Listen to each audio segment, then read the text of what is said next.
Hello दोस्तों, मेरा नाम नीरज। स्वागत है आपका IITI ट्रिक्स यूट्यूब चैनल पर। दोस्तों, अगर आप CITS एंट्रेंस एग्ज़ाम की तैयारी कर रहे हैं, अगर आपने CITS में फॉर्म अप्लाई किया था 2023 में एडमिशन लेने के लिए, तो उसकी तैयारी करने के लिए हमने आपको यह वीडियो बनाई है।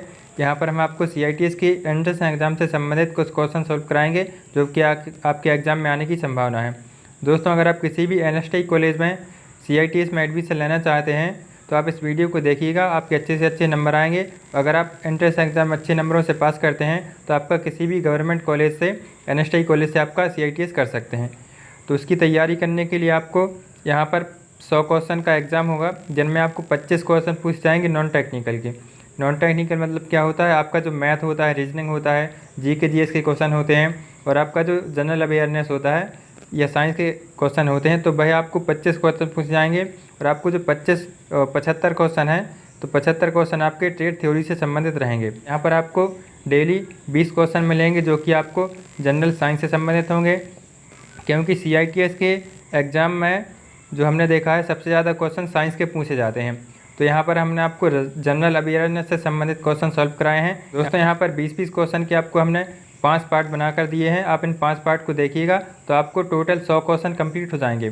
तो आपका जो नॉन टेक्निकल वाला एग्ज़ाम का जो पोर्शन है वह कंप्लीट हो जाएगा। तो दोस्तों, अगर आपको CITS से संबंधित कोई भी जानकारी चाहिए है तो आप कमेंट में लिख देना। हम NSTI कॉलेज से CITS करे हैं, तो आपको NSTI से संबंधित सारी जानकारी आपको दे सकते हैं। तो आप कमेंट में कोई भी क्वेश्चन आपका है तो भाई आप हमसे पूछ सकते हैं। तो चलिए शुरू करते हैं हमारी वीडियो। दोस्तों, पहला इंपॉर्टेंट क्वेश्चन है, मानव शरीर में कितनी जोड़ी पसलियाँ पाई जाती हैं? ए ऑप्शन दिया गया है 12, बी ऑप्शन में है 22, सी ऑप्शन में है 24, डी ऑप्शन में है 28। दोस्तों, क्या लगता है क्या होगा इसका आंसर? हमारा आंसर जानने से पहले आप अपना आंसर ज़रूर कमेंट में लिखना, और आप बताना कि टोटल आपने कितने क्वेश्चन सॉल्व करे हैं, ताकि हमें भी पता चल सके कि आपकी कितनी तैयारी है। तो उस तरीके से हम आगे आगे आपको नए नए क्वेश्चन सॉल्व कराते जाएंगे। तो आप बताइए पहले क्वेश्चन का क्या आंसर होगा। दोस्तों, मानव शरीर में 12 जोड़ी पसलियाँ पाई जाती हैं, जो कि ए ऑप्शन में लिखा गया है। अगर आपको पूछा जाएगा कि कितनी पसलियाँ होती हैं, तो टोटल 24 पसलियाँ होती हैं। तो नेक्स्ट क्वेश्चन है, फेदोमीटर से क्या मापा जाता है? दोस्तों, मापने वाले औजार जो भी यंत्र होते हैं भाई आपके एग्जाम में पूछे जाते हैं साइंस से संबंधित। यह साइंस की यही साइंस का चैप्टर है, इसमें आपको माप एवं मापी यंत्र के बारे में पढ़ाया जाता है। तो फेदोमीटर क्या होता है? यह होता है हमारा सागर की गहराई नापने के लिए उपयोग किया जाने वाला एक यंत्र होता है। तो इसका हमारा सी ऑप्शन सही हो जाएगा। अगला क्वेश्चन है, निम्नलिखित में से कौन सा रोग संक्रामक रोग नहीं है? तो दोस्तों, संक्रामक रोग कौन से होते हैं भाई आपको एक लिस्ट बनाकर लिख लेना है। यहाँ पर ऑप्शन में लिखा गया है मधुमेह, कुष्ठ रोग, क्षय रोग, कुकर खांसी। कौन सा संक्रामक रोग नहीं है? तो मधुमेह जो होता है, इसे हम डायबिटीज़ भी बोलते हैं, यह हमारा संक्रामक रोग नहीं होता है, मतलब एक दूसरे से फैलता नहीं है। तो यह हमारा होता है संक्रामक रोग। जो छूने से फैलते हैं या एक दूसरे के संपर्क में आने से फैलते हैं, वह होता है संक्रामक रोग। तो यहाँ पर पूछा गया था कि कौन सा संक्रामक रोग नहीं है, तो मधुमेह मतलब डायबिटीज़, यह संक्रामक रोग नहीं है। तो इसका हमारा ए ऑप्शन सही हो जाएगा। चलिए देखते हैं अगला क्वेश्चन, कंप्यूटर में शब्द की लंबाई मापी जाती है। तो कंप्यूटर में जो शब्द की लंबाई है वह बिट्स में नापी जाती है। तो इसका हमारा ए ऑप्शन सही हो जाएगा। पांचवा क्वेश्चन है, थर्मोस्टेट संबंधित है। दोस्तों, थर्मोस्टेट किससे संबंधित है भाई आपको बताना है। ए ऑप्शन में लिखा गया है ताप नियंत्रण से, आर्द्रता से, दाब नियंत्रण से, या वायु व बादल से। तो आपको बताना है थर्मोस्टेट क्या है भाई, ताप क्रम नियंत्रण से संबंधित है। तो इसका हमारा ए ऑप्शन सही हो जाएगा। चलिए अगला क्वेश्चन देखते हैं, मनुष्य प्रतिदिन लगभग कितनी मात्रा में मूत्र का उत्सर्जन करता है? दोस्तों, बायोलॉजी से संबंधित एक क्वेश्चन है, आपको पूछा जाता है एग्जाम में, बहुत बार रिपीट हुआ है। तो प्रतिदिन लगभग कितना मूत्र विसर्जन करते हैं? वह होता है 1500 मिलीलीटर, मतलब 1.5 लीटर मूत्र प्रतिदिन विसर्जित करता है मनुष्य। तो इसका हमारा बी ऑप्शन सही हो जाएगा। अगला क्वेश्चन है, निम्नलिखित में से कौन सा नाभिकीय ईंधन भारत में प्रचुर मात्रा में पाया जाता है? तो कौन सा जो है वह आपके भारत में पाया जाता है नाभिकीय ईंधन, वह आपको बताना है। Option C, thorium. इसका आंसर होगा थोरियम। थोरियम भारत में सबसे ज़्यादा प्रचुर मात्रा में पाया जाता है, जो कि एक न्यूक्लियर ईंधन है। अगला क्वेश्चन देखते हैं, निम्नलिखित में से कौन सा विटामिन जल में विलय होता है? तो आपको बताना है कि जल में विलय कौन सा होता है। और एक और क्वेश्चन आपको पूछा जा सकता है कि कौन सा विटामिन जल में अविलेय है, मतलब जल में नहीं घुलता है। तो दोस्तों, जो विटामिन बी होता है और विटामिन सी होता है, बी सी विटामिन जो होते हैं भाई जल में विलय होते हैं। दोस्तों, अगर आप इन दो को याद रखेंगे, बी और सी विटामिन को, तो आपको आसानी से बन जाएंगे कि कौन से जल में मिले नहीं होते हैं। तो आपका जो विटामिन बी और विटामिन सी होते हैं वह जल में घुल जाते हैं। तो हमसे यहाँ पर विटामिन सी ऑप्शन में लिखा गया है, तो वह हमारा इसका करेक्ट आंसर हो जाएगा। निम्नलिखित में से कौन सा विटामिन जल में विलय होता है? Vitamin C. चलिए देखते हैं अगला क्वेश्चन। 9वां क्वेश्चन है, श्वास लेते समय हमारे फेफड़ों के अंदर का दबाव कैसा रहता है? मतलब जब हम सांस लेते हैं तो दबाव कैसा होता है फेफड़े में, या जब हम छोड़ते हैं तब कैसा होता है? तो आपको यह पता होगा, जब हम सांस अंदर की तरफ खींचते हैं तो हमारे फेफड़े का दबाव घट जाता है, और जब हम सांस छोड़ते हैं तो हमारे फेफड़ों का जो दबाव होता है वह बढ़ जाता है। ये आप अच्छे से ध्यान रखना, इसका आप उल्टा क्वेश्चन मत कर लेना, जो हम बता रहे हैं वही सही है। चलिए देखते हैं अगला क्वेश्चन। डायनेमो परिवर्तित करता है। यहाँ पर आपको बहुत सारे क्वेश्चन होते हैं जो परिवर्तन से संबंधित पूछे जाते हैं। कौन सा यंत्र किस ऊर्जा को कैसे परिवर्तित करता है वह आपको पूछा जाता है। तो यहाँ पर आपको डायनेमो से पूछा गया है। तो डायनेमो जो होता है हमारा यांत्रिक ऊर्जा को विद्युत ऊर्जा में परिवर्तित करता है, तो इसका हमारा बी ऑप्शन सही हो जाएगा। चलिए अगला क्वेश्चन देखते हैं। नींबू का कैंकर रोग किससे संबंधित है? दोस्तों वनस्पति में बहुत सारे रोग होते हैं, वह भी आपके एग्जाम में पूछे जाते हैं। तो नींबू का कैंकर रोग किससे संबंध होता है? वह होता है ज़ैंथोमोनास सिट्री से। ये आप याद कर लेना। अगला क्वेश्चन है, विश्व थैलीसीमिया दिवस मनाया जाता है। दोस्तों आपके एग्जाम में दिवस से संबंधित क्वेश्चन पूछे जाते हैं। जितने भी दिवस हम आपको सॉल्व कराएंगे वह आप सारे एक अलग लिख लेना, और इन्हें आप डेली पढ़िएगा। अब 2-4 दिन में इसका रिवीजन करते रहेंगे तो आपके सारे दिवस याद हो जाएंगे। तो विश्व थैलीसीमिया दिवस होता है, वह आपको बी नंबर में ऑप्शन है 8 मई को मनाया जाता है। तो हमारे 12वें क्वेश्चन का बी ऑप्शन सही हो जाएगा। चलिए अगला क्वेश्चन देखते हैं। निम्नलिखित में से कौन सी एक सदिश राशि है? दोस्तों सदिश राशि कौन होती हैं और अदिश राशि कौन सी होती हैं, वह आपको एग्जाम में पक्का एक ना एक तो पूछा ही जाता है। चाहे कोई सा भी एग्जाम हो, आपको एक ना एक क्वेश्चन सदिश राशि या अदिश राशि से पूछ लिया जाता है। तो आपको बताना है कि कौन सी सदिश राशि है। तो पहला ऑप्शन में लिखा गया है संवेग, दूसरे में है ऊर्जा, तीसरे में है विस्थापन। तो हमारा जो ए और सी दिया गया है संवेग और विस्थापन, ये हमारी सदिश राशि होती है।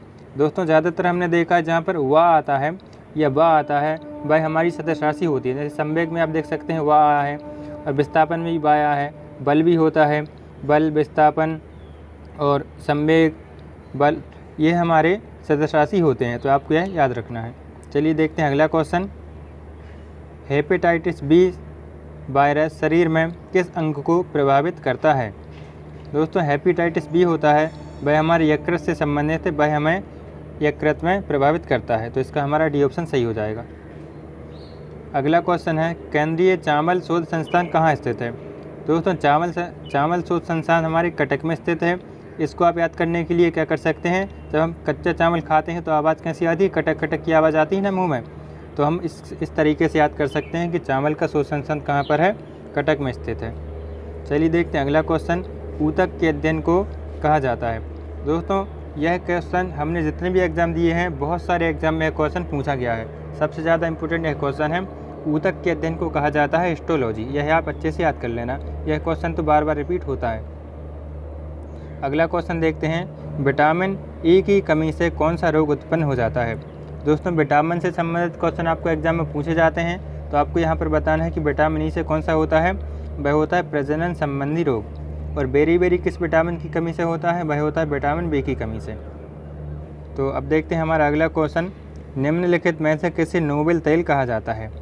दोस्तों TNG होता है जो ट्राई नाइट्रोग्लिसरीन, यह हमारा नोबेल तेल होता है। इसे हम नोबेल तेल के रूप में जानते हैं। तो हमारे 18वें क्वेश्चन का ए ऑप्शन सही हो जाएगा। अगला क्वेश्चन देखते हैं।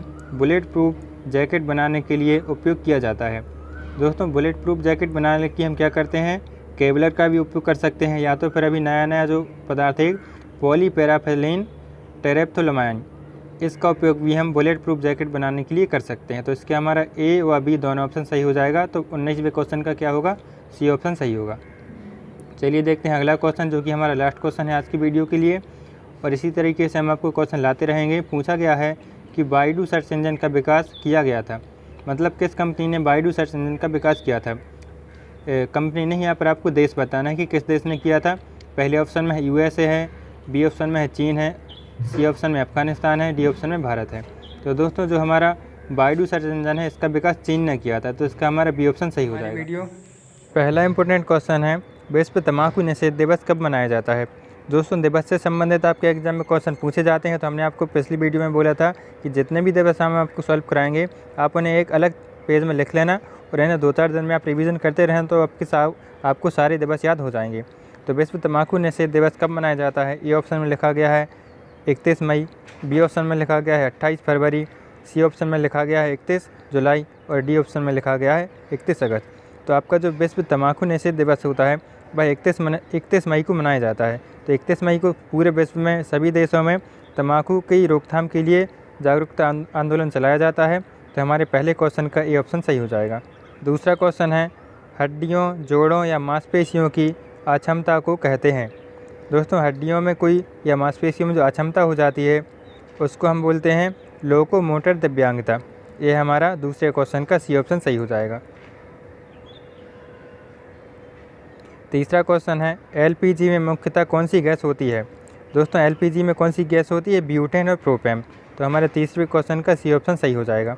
दोस्तों ये सारे क्वेश्चन हम आपको जो सॉल्व करा रहे हैं वह किसी ना किसी एग्जाम में पूछे गए हैं और आपके एग्ज़ाम में भी यह क्वेश्चन पूछे जा सकते हैं। तो आपको इस वीडियो को अच्छे से देखना है और चैनल को ज़रूर आप सब्सक्राइब कर लेना। आपको इसी तरीके से सारे क्वेश्चन आपको सॉल्व करा जाएंगे। तो चौथा क्वेश्चन दिया गया है, सिम शब्द किसका लघु रूप है? मतलब आपको सिम का फुल फॉर्म बताना है। तो आप देखिए, पहले लिखा गया है secure in memory, B option में लिखा गया है swift in module, C option में है सब्सक्राइबर आइडेंटिफाई मॉड्यूल और डी ऑप्शन में लिखा गया है सेल्फ आइडेंटिटी मॉड्यूल। तो हमारा जो सिम होता है, जो मोबाइल में भी हम सिम यूज करते हैं, उसका फुल फॉर्म होता है सब्सक्राइबर आइडेंटिटी मॉड्यूल। तो इसका हमारा सी ऑप्शन सही हो जाएगा। चलिए देखते हैं अगला क्वेश्चन, निम्नलिखित में से कौन सा तत्व भूपर पट्टी पर सर्वाधिक मात्रा में पाया जाता है? दोस्तों आपको इस क्वेश्चन को अच्छे से देख लेना है। बहुत सारे बच्चे इसको डाउट में आ जाते हैं। जो ऑक्सीजन होता है वह आपको भूपर पट्टी में सबसे ज़्यादा मात्रा में पाया जाता है।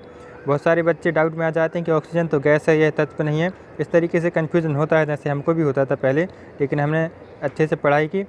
तो आपको बताना है कि निम्न में से कौन सा भूपट्टी पर सर्वाधिक मात्रा में पाया जाता है। तो हमारा ए ऑप्शन ऑक्सीजन सही हो जाएगा।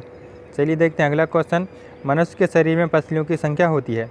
दोस्तों पहले पार्ट में भी हमने यह क्वेश्चन लिया था और उसमें आपको बताना था कि कितने जोड़ी पसलियाँ पाई जाती हैं। तो हमने उसका आंसर आपको 12 बताया था और उसी में हमने आपको डिस्कस करके बता दिया था कि मनुष्य में पसलियों की संख्या कितनी होती है? 24 होती है। तो इसका हमारा ये ऑप्शन सही हो जाएगा। अगला क्वेश्चन है, तम्बाकू एवं आलू किस कुल के पौधे हैं? दोस्तों यह बायोलॉजी के क्वेश्चन हैं, आपके एग्जाम में रिपीट हुए हैं और आपको बताना है कि तम्बाकू एवं आलू किस कुल के पौधे होते हैं।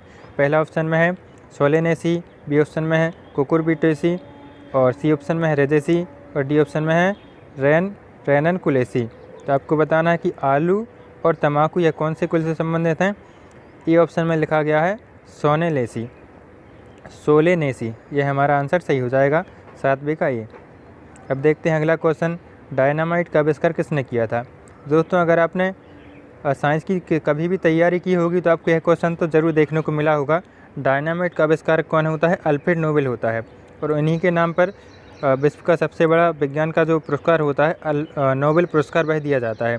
तो हमारा डायनामाइट का आविष्कार कौन हो जाएगा? Alfred Nobel. ये ऑप्शन सही होगा। अगला क्वेश्चन देखते हैं, निम्नलिखित में से कौन सा अपशिष्ट जैव निम्नीकरण है? मतलब आपको बताना है कि जैव निम्नीकरण कौन सा अपशिष्ट है। फल व सब्जी के छिलके, कागज़, सूती कपड़ा व ऊनी वस्त्र, उपरोक्त सभी। दोस्तों जो गल जाते हैं या जिनके द्वारा कोई ज़्यादा प्रदूषण नहीं फैलता है वह होते हैं अपशिष्ट पदार्थ होते हैं। तो फल सब्जी भी हमारी गल जाती हैं, सड़ जाती हैं और या ज़मीन में मिल जाती हैं। कागज़ और सूती कपड़ा, ऊनी वस्त्र, ये हमारा सभी अपशिष्ट होते हैं जो जैव निम्नीकरण होते हैं। तो इसका हमारा डी ऑप्शन सही हो जाएगा। चलिए देखते हैं अगला क्वेश्चन, निम्नलिखित में से कौन कार्बन का क्रिस्टलीय अपर रूप है? तो कार्बन का क्रिस्टलीय अपर रूप बताना है। दोस्तों ग्रेफाइट भी होता है कार्बन का अपर रूप, हीरा भी होता है, लेकिन क्रिस्टलीय जो होता है वह हमारा यह तीनों होता है। मतलब ग्रेफाइट, हीरा, फ्लोरीन, यह फ्लोरीन लिखा हुआ है, यह तीनों हमारे कार्बन के क्रिस्टलीय अपर रूप होते हैं। अगला क्वेश्चन है, निम्नलिखित में से कौन खरपतवारनाशी है? दोस्तों आप खेतों में देखे होंगे मेटोलाक्लोर होता है जो वह खरपतवारनाशी होता है। अगर फसल में कोई भी कीटाणु लग जाते हैं तो उनको दूर करने के लिए हम क्या करते हैं, मेटोक्लाकोर एक प्रकार का खरपतवार नाशी होती है, उसका छिड़काव कर देते हैं। तो इसका हमारा ये ऑप्शन सही हो जाएगा। चलिए देखते हैं अगला क्वेश्चन। निम्न में से कौन सा पदार्थ साबुनीकरण में प्रयुक्त होता है? तो आपको बताना है कि साबुनीकरण में कौन से पदार्थ का उपयोग किया जाता है। वनस्पति तेल या वसा, इसका उपयोग हम करते हैं साबुनीकरण में। देखते हैं अगला क्वेश्चन। मानव मूत्र का पीला रंग किस रासायनिक की उपस्थिति के कारण होता है? तो ये हमारा होता है यूरोक्रोम की उपस्थिति के कारण। दोस्तों यह क्वेश्चन भी बहुत इंपॉर्टेंट है, बार बार आपके एग्जाम में पूछा जाता है, आप इसे अच्छे से याद कर लेना। देखते हैं अगला क्वेश्चन।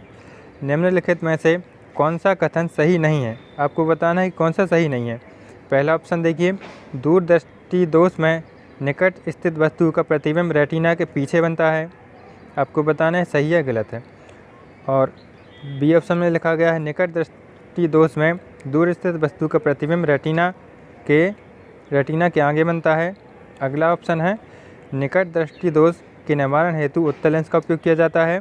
या तो फिर डी ऑप्शन में लिखा गया है दूर दृष्टि दोष के निवारण हेतु उत्तल लेंस का उपयोग किया जाता है। दोस्तों बाकी ए, बी और डी जो ऑप्शन दिए गए हैं वह तो बिल्कुल सही लिखे गए हैं। जैसा कि आप जानते हो कि दूर दृष्टि दोष में क्या करते हैं, उत्तल लेंस का उपयोग करते हैं, लेकिन निकट दृष्टि दोष में हम क्या करते हैं, अवतल लेंस का उपयोग कर सकते हैं। जैसे आपको अगर इसको याद करना होगा तो आप अवतल से क्या कर लेंगे, अवतल और निकट। तो अवनी आप याद रखेंगे। अवनी मतलब क्या होता है, अव मतलब होगा अवतल लेंस, नी मतलब होगा निकट दृष्टि दोष। तो अवनी आप याद कर लेंगे तो आपको याद हो जाएगा। अवतल लेंस का उपयोग किया जाता है निकट दृष्टि दोष के लिए, और उत्तल लेंस का उपयोग कहाँ किया जाएगा, दूर दृष्टि दोष के लिए। तो ये आप याद कर लेना अच्छे से। चलिए देखते हैं अगला क्वेश्चन।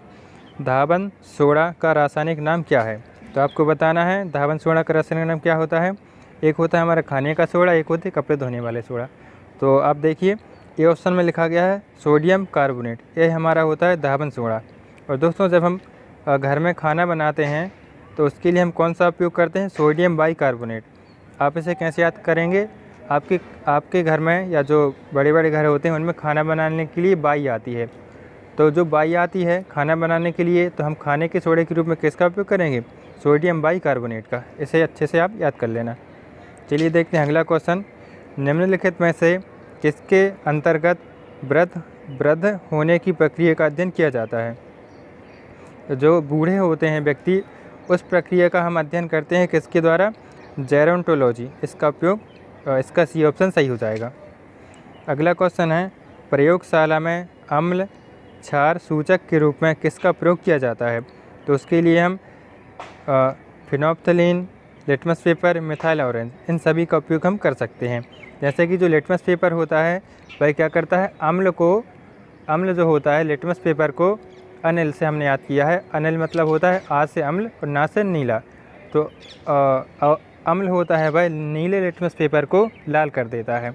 तो आप इसे लिख लेना अनिल।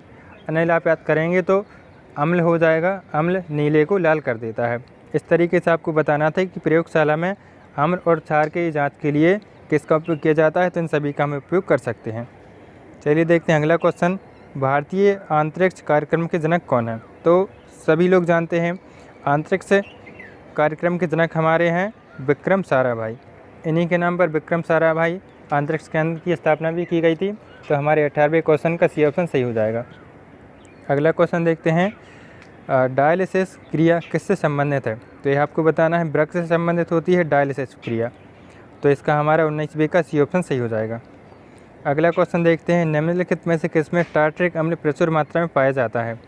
तो टार्ट्रिक अम्ल आपको किस में पाया जाता है, वह हमारा होता है इमली, अंगूर, केला, इन सभी में टार्ट्रिक अम्ल पाया जाता है। तो आप इसे याद कर लेना। इसका हमारा 20वें क्वेश्चन का डी ऑप्शन सही हो जाएगा। दोस्तों आशा करते हैं यह सारे क्वेश्चन आपको अच्छे से समझ में आ चुके होंगे। अगर आपका कोई भी डाउट रह जाता है तो आप कमेंट में लिख देना, हम आपका सारा डाउट क्लियर कर देंगे। अगला क्वेश्चन है पीछे के यातायात को देखने के लिए वाहनों में किस प्रकार के दर्पण का उपयोग किया जाता है? दोस्तों जो साइड मिरर होता है गाड़ियों में, उसका पूछा गया है कि कौन सा वहाँ पर दर्पण होता है। तो वहाँ पर हम ए ऑप्शन में दिया गया है अवतल दर्पण, बी ऑप्शन में दिया गया है बेलनाकार दर्पण, सी ऑप्शन में दिया गया है उत्तल दर्पण और डी ऑप्शन में दिया गया है समतल दर्पण। तो आपको बताना है इनमें से कौन सा दर्पण होता है जो कि हम गाड़ियों के साइड व्यू देखने के लिए उपयोग करते हैं। तो दोस्तों इसका आंसर हो जाएगा उत्तल दर्पण। गाड़ियों के साइड में हम उत्तल दर्पण का उपयोग करते हैं। तो इसका हमारा सी ऑप्शन सही हो जाएगा। अगला क्वेश्चन है मिशन इंद्रधनुष के अंतर्गत किन बीमारियों का टीकाकरण किया जाता है?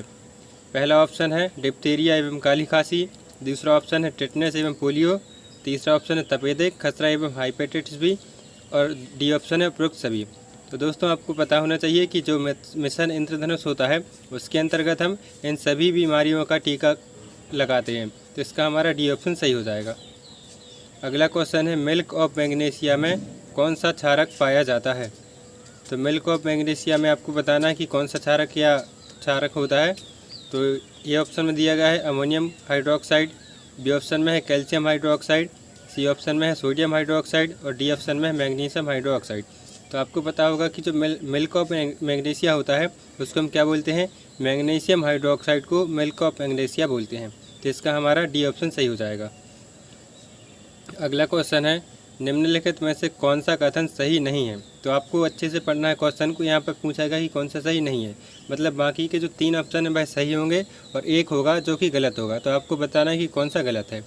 ये ऑप्शन में है ग्रेफाइट कठोरतम प्राकृतिक पदार्थ है, बी ऑप्शन में है मीथेन को मार्स गैस भी कहते हैं और सी ऑप्शन में है ग्रेफाइट हीरा तथा फुलरीन कार्बन के क्रिस्टलीय प्ररूप हैं और डी ऑप्शन में है LPG CNG आदि गैसीय ईंधन है। तो आपको बताना है कि चौथे ऑप्शन का क्या होगा।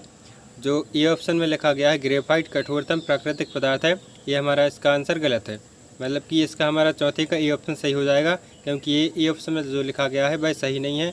बाकी जो 3 ऑप्शन में है बी, सी और डी है हमारे सही हैं, तो इसका हमारा ए ऑप्शन सही हो जाएगा। चलिए देखते हैं अगला क्वेश्चन, विश्व जनसंख्या दिवस कब मनाया जाता है? दोस्तों जनसंख्या दिवस 11 जुलाई को मनाया जाता है, तो इसका हमारा सी ऑप्शन सही हो जाएगा। इसी तरीके के क्वेश्चन आपको एग्जाम में पूछे जाएंगे, तो आपको सारे क्वेश्चन को अच्छे से याद कर लेना है। चलिए अगला क्वेश्चन देखते हैं, पीतल में क्या होता है? दोस्तों पीतल में कौन सा जो होता है एलॉय होता है, वह आपको बताना है कि पीतल किस किस धातुओं से मिलकर बना होता है। तो इसको याद करने की एक ट्रिक होती है पिताजी। अब पिताजी लिखेंगे तो पा से हो जाएगा पीतल, ता से हो जाएगा तांबा और जा से हो जाएगा जिंक। तो पिताजी लिखेंगे पीतल तांबा जिंक। पीतल कैसे बनता है? तांबा और जिंक से। तो देखिए ए ऑप्शन में ही लिख कर आ गया है तांबा और जिंक, तो इसका हमारा ए ऑप्शन सही हो जाएगा। अगला क्वेश्चन देखते हैं, निम्नलिखित गैस समूह में कौन सा समूह ग्रीन हाउस प्रभावों में सर्वाधिक योगदान देता है? तो आपको बताना कि सबसे जो प्रभावी गैस होती है ग्रीन हाउस प्रभाव में वह कौन सी होती है? तो हमारे कार्बन डाइऑक्साइड तथा जल वाष्प, यह हमारी सबसे ज़्यादा ग्रीन हाउस प्रभाव वाली गैस होती हैं, तो इसका हमारा डी ऑप्शन सही हो जाएगा। अगला क्वेश्चन देखते हैं, एक्वा रेजिया में HNO3 तथा HCl किस अनुपात में होते हैं? तो ये हमारा 1:3 के रेशो में होते हैं, तो इसका हमारा ए ऑप्शन सही हो जाएगा। अगला क्वेश्चन है, क्लोरोफॉर्म का प्रयोग किस रूप में किया जाता है? तो क्लोरोफॉर्म का उपयोग हम करते हैं निश्चेतक के रूप में, तो ये हमारा बी ऑप्शन सही हो जाएगा। दोस्तों अच्छे से आपको इन सभी क्वेश्चन को याद कर लेना है, बहुत इंपॉर्टेंट क्वेश्चन है। अगला क्वेश्चन देखते हैं, निम्नलिखित में से कौन सा हार्मोन्स रंध्रों को बंद कर सकता है? तो हमारा जो ABA हार्मोन्स होता है वह रंध्रों को बंद कर सकता है, तो इसका हमारा बी ऑप्शन सही हो जाएगा। अगला क्वेश्चन देखते हैं, निम्नलिखित में से कौन सा इनपुट डिवाइस है? दोस्तों कंप्यूटर से संबंधित भी क्वेश्चन आपको एग्जाम में पूछे जाते हैं। पूछा गया है कि इनपुट डिवाइस कौन सा है, तो माउस, कीबोर्ड और टच स्क्रीन, ये हमारे सभी इनपुट डिवाइस होते हैं, तो इसका हमारा डी ऑप्शन सही हो जाएगा। अगला क्वेश्चन है, सूत्री विभाजन की खोज किसने की थी? तो जो फ्लेमिंग है, फ्लेमिंग नाम के एक वैज्ञानिक, उन्होंने ही समसूत्री विभाजन, अर्धसूत्री विभाजन, ये जो हमारा होता है कोशिका में पाया जाता है सूत्री विभाजन, उसकी खोज की थी, उसका हमारा ये ऑप्शन सही हो जाएगा। अगला क्वेश्चन है, मनुष्य के शरीर में अधिकांश CO2 का परिवहन किस रूप में होता है?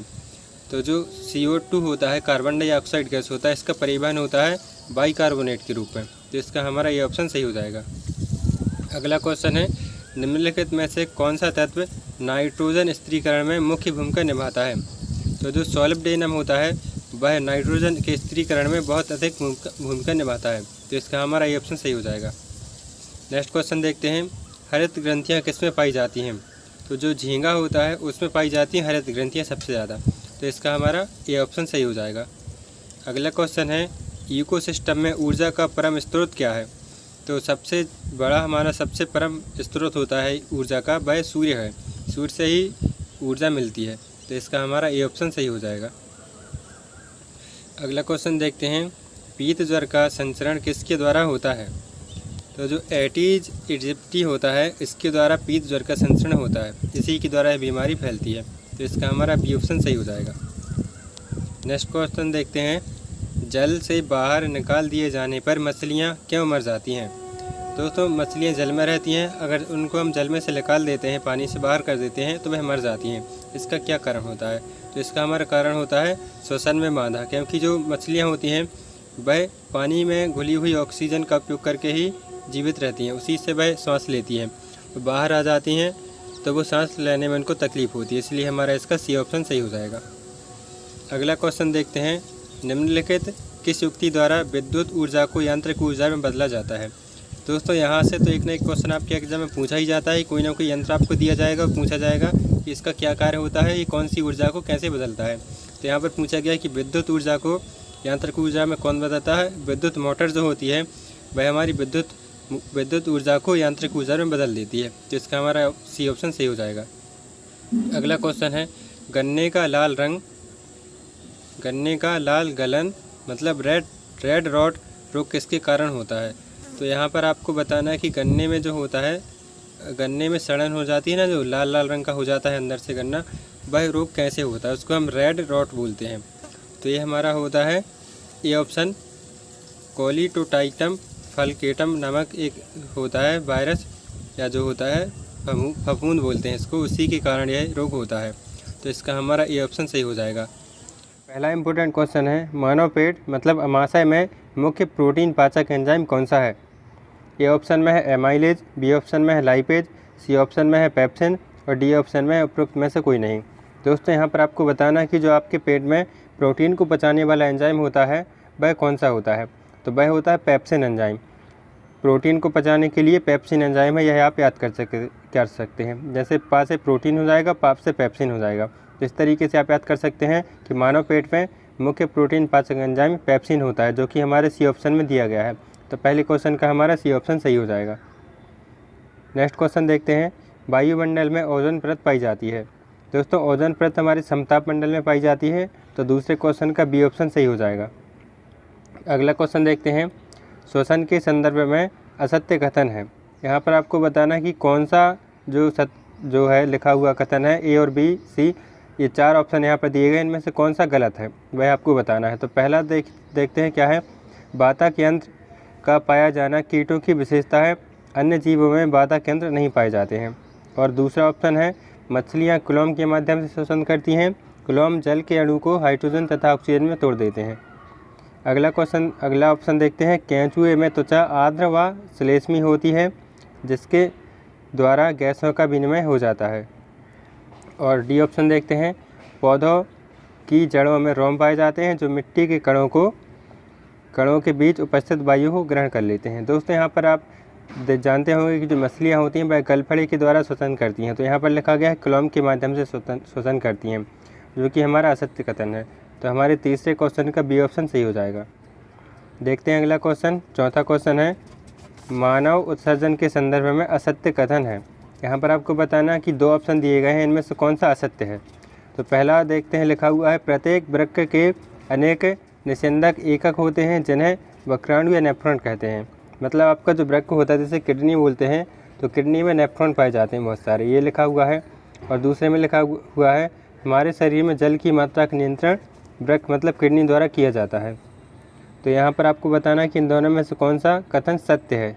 देखिए अच्छे से ध्यान से पढ़िए, क्वेश्चन को लिखा गया है, मानव उत्सर्जन के संदर्भ में सत्य कथन है। यहाँ पर बताना है कौन सा सही है। तो पहला भी आपको पढ़ने में समझ में आ गया होगा कि पहला भी सही है, दूसरा भी सही है। तो हमारे इस चौथे क्वेश्चन का ऑप्शन देखते हैं, सी ऑप्शन सही हो जाएगा। ए और दो, पहला और दूसरा दोनों सही हैं, तो चौथे का सी ऑप्शन सही हो जाएगा। देखते हैं अगला क्वेश्चन, यहाँ पर आपको बताना है कि कौन सा विटामिन है, इसकी कमी से कौन सा रोग होता है। यहाँ पर गलत आपको बताना है कि बाकी जो चार ऑप्शन दिए गए हैं उनमें से तीन सही हैं और एक गलत है। जैसे विटामिन ए के द्वारा रतौंधी रोग होता है ए की कमी से, और विटामिन डी की कमी से रिकेट्स रोग होता है, और विटामिन सी की कमी से स्कर्वी रोग होता है। विटामिन के की कमी से यहाँ पर लिखा गया है घाव का न भरना, ये गलत है। विटामिन के की कमी से क्या होता है, रक्त का थक्का न जमना, ये हमारा विटामिन के द्वारा होता है। तो हमारे पाँचवें का डी ऑप्शन सही हो जाएगा। देखते हैं नेक्स्ट क्वेश्चन, शरीर का कौन सा अंग कार्बोहाइड्रेट, प्रोटीन व वसा तीनों के उपापचय में महत्वपूर्ण भूमिका निभाता है? तो ये हमारा यकृत होता है, वह हमारे तीनों के उपापचय में महत्वपूर्ण भूमिका निभाता है। तो छठवें का ये ऑप्शन सही हो जाएगा। नेक्स्ट क्वेश्चन देखते हैं, प्रकाश संश्लेषण के संदर्भ में सत्य कथन कौन सा है? बताना कि कौन सा सही लिखा है। दो यहाँ पर ऑप्शन दिए गए, इनमें से कौन सा सही है कौन सा गलत है आपको बताना है। पहला लिखा गया है, पौधे प्रकाश संश्लेषण की प्रक्रिया में CO2 को कार्बोहाइड्रेट में अपचयित करने के लिए जरूरी हाइड्रोजन को वायुमंडल से प्राप्त करते हैं। और दूसरा लिखा गया है, पौधे में गैसों का विनिमय केवल स्टोमेटा के द्वारा ही संभव होता है। तो देखते हैं इसका क्या आंसर सही है। ऑप्शन डी, उपयुक्त में से कोई नहीं। दोनों के दोनों ऑप्शन गलत दिए गए हैं, तो हमारे इसका डी ऑप्शन सही हो जाएगा। नेक्स्ट क्वेश्चन देखते हैं, सत्य कथन है। यहाँ पर आपको बताना है कि कौन सा सही लिखा गया है। थायरॉक्सिन हार्मोन्स के संश्लेषण के लिए आयोडीन अनिवार्य है। और दूसरा लिखा गया है, आयोडीन की कमी से घेंगा रोग होता है। तो ये हमारे दोनों ऑप्शन सही है, इसका सी ऑप्शन सही हो जाएगा। ए और दो, ए पहला और दूसरा दोनों सही है। नेक्स्ट क्वेश्चन देखते हैं, निम्नलिखित में असत्य कथन है। यहाँ पर 4 ऑप्शन दिए गए, इनमें से बताना है कौन सा असत्य है कौन सा गलत है। रक्त तरल संयोजी ऊतक जिसका pH 7.4 होता है, ये तो सही लिखा गया है। दूसरा देखते हैं, रक्त के तरल आधार को प्लाज्मा कहते हैं, रक्त में इसकी मात्रा 60% होती है, ये हमारा सही है। सी ऑप्शन देखते हैं, प्लाज्मा में रक्त कोशिकाएं RBC, WBC, प्लेटलेट्स निलंबित रहती हैं, ये भी सही है। प्लाज्मा रक्त का जीवित भाग है, ये गलत दिया गया है, तो हमारे इसका डी ऑप्शन सही हो जाएगा। नेक्स्ट क्वेश्चन देखते हैं, पीयूष ग्रंथि के संदर्भ में सत्य कथन है। यहाँ पर बताना है कि पीयूष ग्रंथि से संबंधित कौन सा कथन सही है। तो पीयूष ग्रंथि मस्तिष्क के नीचे पाई जाती है, पीयूष ग्रंथि को मास्टर ग्लैंड भी कहते हैं।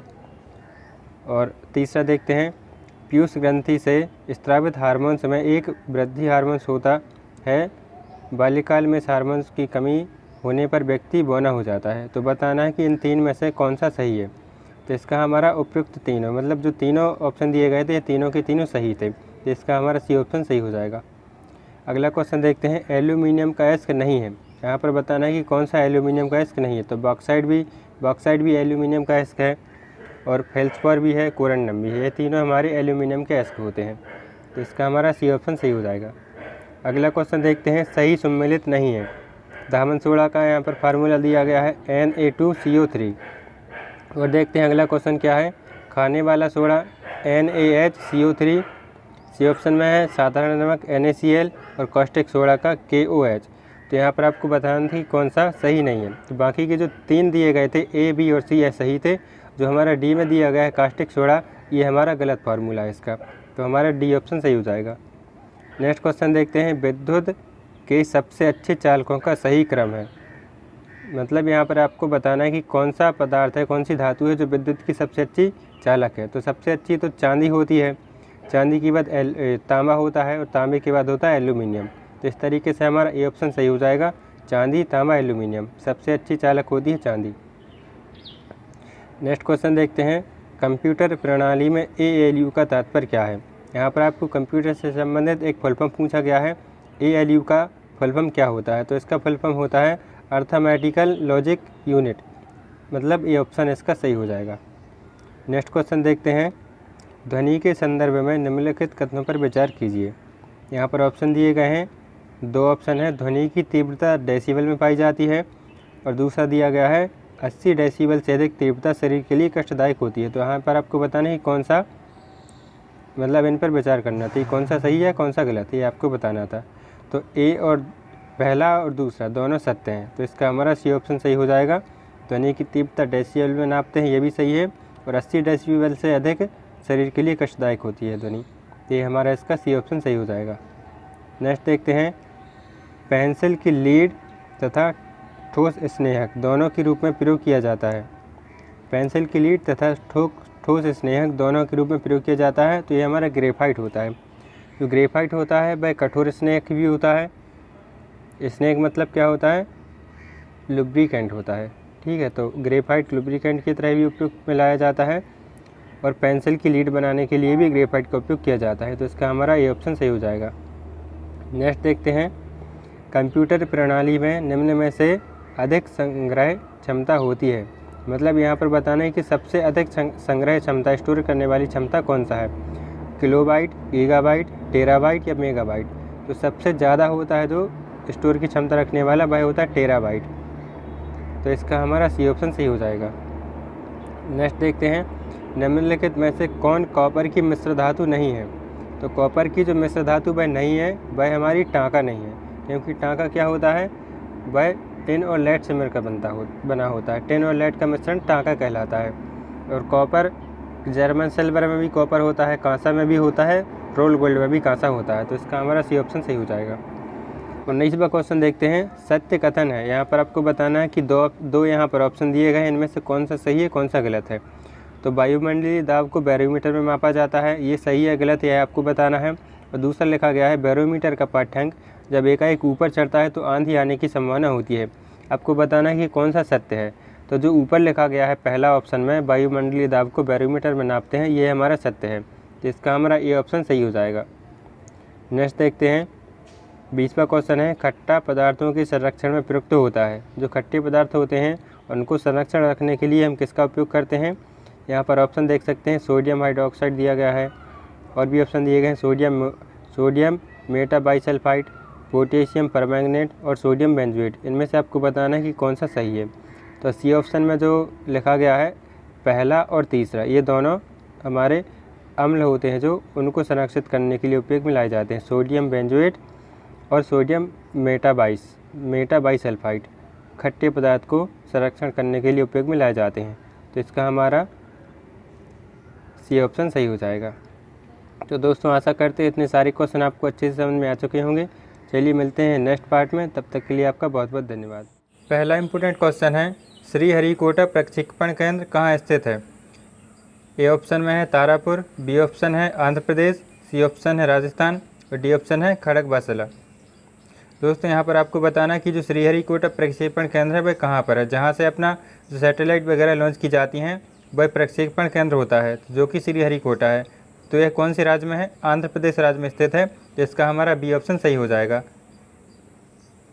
नेक्स्ट क्वेश्चन है, भारत का पहला परमाणु रिएक्टर का नाम क्या है। ए ऑप्शन में है अप्सरा, बी ऑप्शन में है नांग, सी ऑप्शन में है अग्नि और डी ऑप्शन में है रोहिणी। तो जो पहला हमारा परमाणु रिएक्टर था वह अप्सरा नाम का था। तो उसका हमारा ये ऑप्शन सही हो जाएगा। तीसरा क्वेश्चन देखते हैं, रक्त परिसंचरण की खोज किसने की थी। दोस्तों रक्त परिसंचरण की खोज विलियम हार्वे ने की थी। तो इसका हमारा ये ऑप्शन सही हो जाएगा।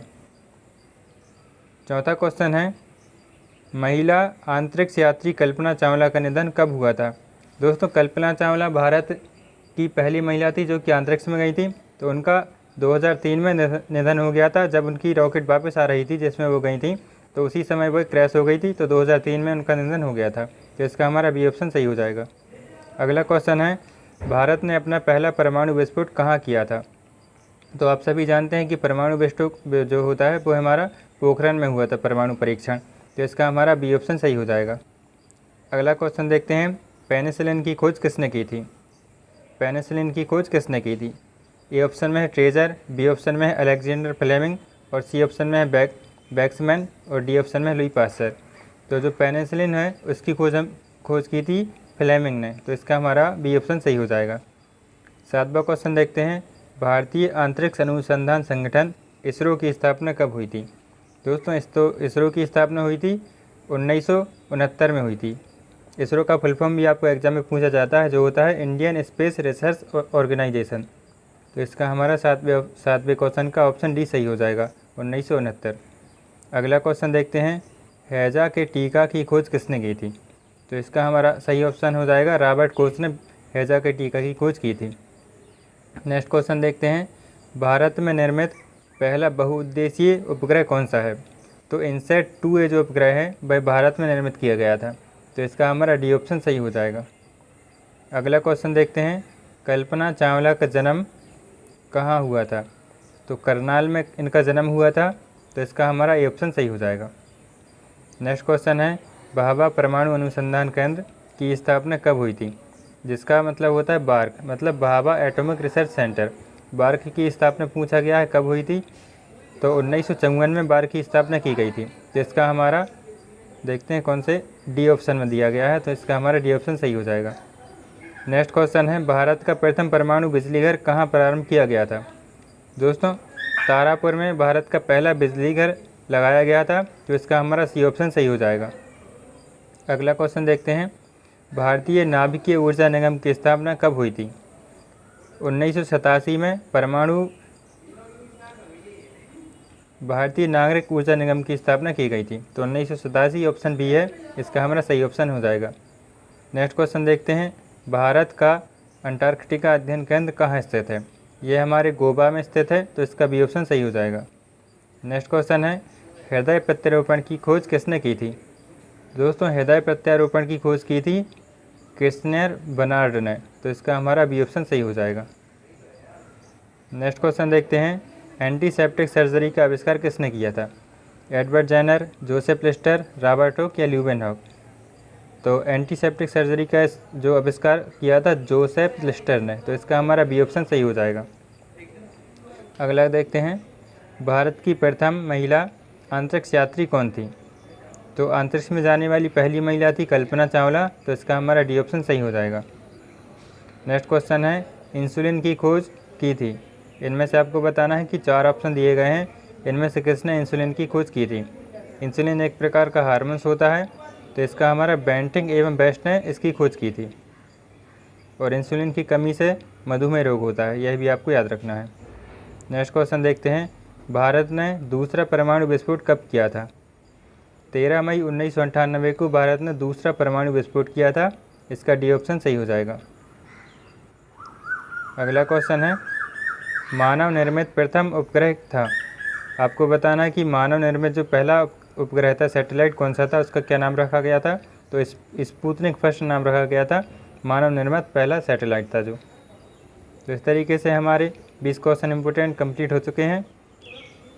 तो चलिए मिलते हैं अगले पार्ट में, तब तक के लिए आपका बहुत बहुत धन्यवाद।